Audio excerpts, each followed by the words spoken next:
Fireman special ടോപ്പിക്സിൽ first aid ചുഴലി. Okay, അപ്പം scissors വന്ന ഒരു രോഗീനെ നമ്മൾ ആദ്യമായിട്ട് എന്താണ് ചെയ്യേണ്ടത്? സാവധാനം നിലത്തൊരു വശത്തേക്ക് ചരിച്ചു കിടത്തണം.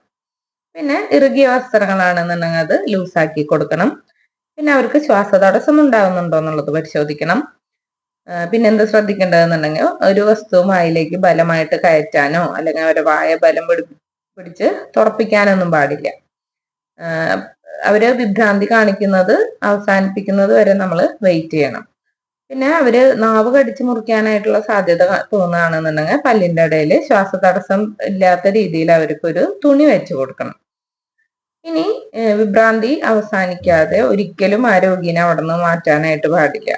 വിഭ്രാന്തി അവസാനിച്ചു കഴിഞ്ഞാൽ പതുക്കെ ആ രോഗീനെ ഇടതുവശം ചരിച്ച് അവരുടെ വായുമാർഗം തടസ്സപ്പെടാത്ത രീതിയിൽ വേണം കിടത്താന്. എന്നിട്ട് എത്രയും പെട്ടെന്ന് വൈദ്യസഹായം ലഭ്യമാക്കണം. ഡോക്ടറെ അടുത്തേക്ക് കൊണ്ടുപോയോ ആശുപത്രിയിലേക്ക് കൊണ്ടുപോയോ ഒക്കെ ചെയ്യണം.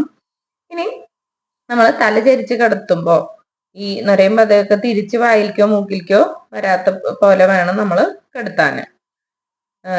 പിന്നെ താക്കോലോ ഇരുമ്പോ അങ്ങനെയുള്ള സാധനങ്ങൾ കൊടുത്തോണ്ട് പ്രത്യേകിച്ച് ഗുണമൊന്നുമില്ല എന്നാണ് ഇപ്പൊ പറയുന്നത്. ഓക്കെ, അപ്പൊ നമ്മൾ പണ്ട് പറഞ്ഞിരുന്ന പല കാര്യങ്ങളും ഇപ്പൊ ശാസ്ത്രീയമായിട്ട് തെറ്റാണെന്ന് പ്രൂവ് ആയിക്കൊണ്ടിരിക്കുകയാണ് അല്ലെ. പണ്ട് നമ്മളത് കേട്ട് കഴിഞ്ഞ് കഴിഞ്ഞാൽ അവർക്ക് താക്കോലോ ഇരുമ്പോ ഒക്കെ കൊടുക്കുന്നത് അങ്ങനെ കൊടുക്കാറുണ്ട്. പക്ഷെ ഇപ്പൊ പറയുന്നത് അതിൽ ഗുണമൊന്നും ഇല്ല എന്നാണ് പറയുന്നത്.